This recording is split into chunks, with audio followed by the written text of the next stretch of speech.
Bonjour et bienvenue dans cette présentation de TypeScript.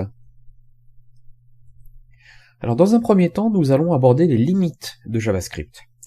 Ensuite, ça nous permettra d'introduire ce que va amener TypeScript à nos développements, et ça nous permettra aussi de discuter d'un mécanisme proposé par TypeScript, à savoir le transpilateur, qu'on nommera aussi transpiler.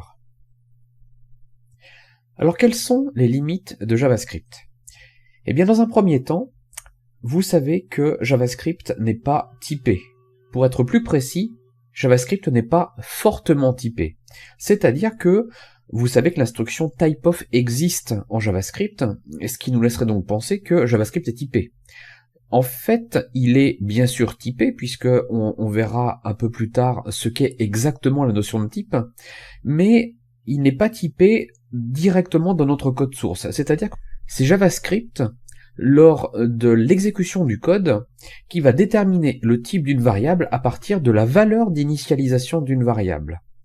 Ce qui fait que ça peut provoquer pas mal d'erreurs.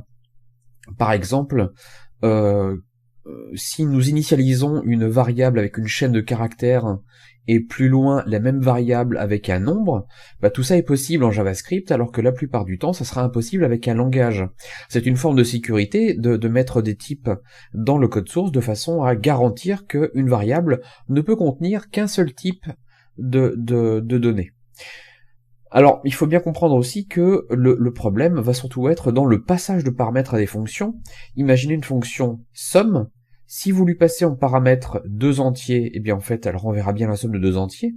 Mais si vous lui passez en paramètre 2 chaînes de caractères, elle renverra la concaténation des chaînes de caractères. C'est-à-dire que c'est possible, bien sûr, ça fonctionne, mais ça n'a pas de sens.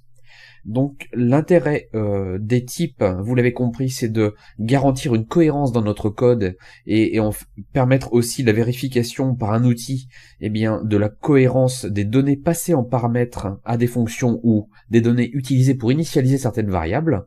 JavaScript est dépourvu de ce mécanisme-là. Autre chose, la notion de portée est un problème en JavaScript, puisque, vous le savez, la notion de portée en JavaScript est déterminée par le mot-clé var, à savoir son absence ou sa présence. Si vous ne mettez pas le mot-clé var, on aura l'occasion de le retester, si vous ne mettez pas le mot-clé var devant une variable, eh bien, cette variable sera automatiquement globale. Si vous mettez le mot-clé var devant une variable, alors la variable aura une portée limitée par la fonction dans laquelle elle a été déclarée. Ce qui veut dire que si vous déclarez une variable avec un var hors d'une fonction, elle est aussi globale. On verra ce que propose TypeScript de ce point de vue. La notion de module est aussi importante, puisque la notion de module est un moyen d'organiser notre code. Et il se trouve que il n'y a pas de moyen simple en JavaScript d'organiser son code. La plupart du temps, nous sommes obligés d'implémenter un pattern, le pattern module, qui va nous permettre d'encapsuler des traitements et des variables dans une fonction pour ne laisser apparaître à l'extérieur de cette fonction que ce que nous aurons souhaité rendre public. Et bien sûr, vous l'avez compris, il n'y a pas de vérification de code en JavaScript. C'est un problème puisque ça nous oblige à être confiants, c'est-à-dire que le code que nous avons produit, le seul moyen de le vérifier, c'est de le tester dans son contexte final, et la plupart du temps, ça veut dire dans le navigateur web. Et effectivement, quand on est en phase de développement, on est soucieux de la sortie qu'il va y avoir dans la console du navigateur, pour voir s'il y a des erreurs ou pas. Bref, on n'a pas de moyen intermédiaire de vérifier le code avant de le tester en production. Vous l'avez compris, les limites de JavaScript sont quand même des limites assez importantes. En fait, on parle souvent de la qualité du code JavaScript, et effectivement, un code de bonne qualité est souvent l'apanage d'excellents développeurs JavaScript. Et pour le coup, il va nous falloir des outils qui vont nous permettre, d'avoir du code JavaScript excellent, sans avoir besoin de connaître par cœur la totalité des design patterns JavaScript. Vous l'avez compris, la solution va être amenée par TypeScript. Pour définir ce qu'est TypeScript, il faut comprendre que c'est un surensemble de JavaScript.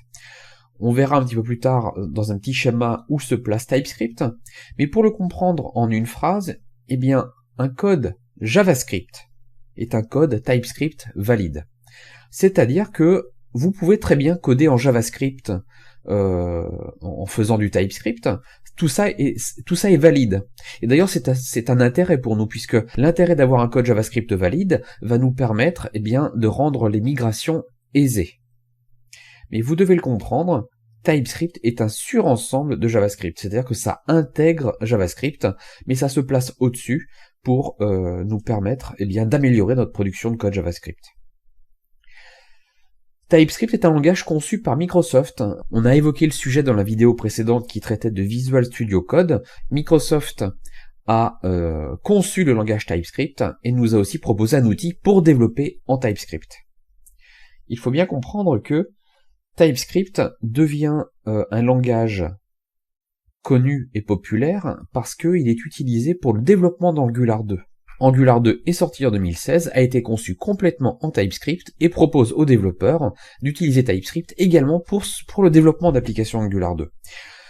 Ce qui rend le langage évidemment populaire, mais on verra que l'intérêt pour nous, ce n'est pas bien sûr la notion d'Angular 2 ou de framework, mais TypeScript est un langage qui va de toute façon nous permettre de développer du code JavaScript propre. Alors, quel est le principe de fonctionnement de TypeScript? TypeScript, comme vous le voyez sur ce schéma-là, va intégrer les différentes normes de JavaScript, ECMAScript 6 et ECMAScript 5. C'est important de comprendre que TypeScript va pouvoir intégrer ces deux normes-là, puisque ça veut dire qu'on va pouvoir développer des applications TypeScript pour de vieux navigateurs qui ne supportent pas encore le ECMAScript 6, mais en plus, eh bien en fait, on pourra facilement développer du code TypeScript qui sera interprété par des navigateurs qui comprennent le CMAScript 6.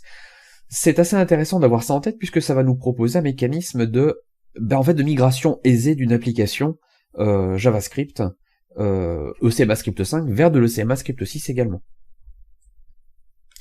Alors c'est important de comprendre le mécanisme qu'il y a derrière cette notion de TypeScript ou de transpiler. Il y a cette notion de compilateur en arrière-plan. Je veux dire en arrière-plan, c'est que cette notion de transpilateur ou de transpiler est en fait issue d'un mécanisme qu'on connaît, qui est le mécanisme du compilateur. Un compilateur est un mécanisme qui nous permet, en considérant eh bien en fait le développement logiciel face au développement matériel, eh bien en fait de permettre aux développeurs de transformer du code haut niveau vers du code bas niveau. C'est ce processus qu'on appelle la compilation.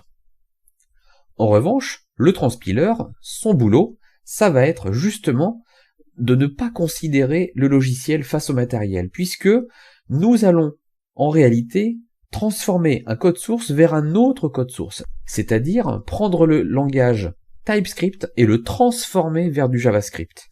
Et vous l'avez compris, vers du JavaScript soit ECMAScript 6 ou alors ECMAScript 5. Quel est le principe ? Le principe, c'est de bien comprendre que nous souhaitons générer du code JavaScript correct, c'est-à-dire un code JavaScript qui, on pourrait l'imaginer, serait développé par d'excellents développeurs JavaScript, en implémentant les design patterns, en implémentant toutes les règles de sécurité minimum. Eh bien nous, ce code JavaScript parfait va être généré par le langage TypeScript à travers le transpiler.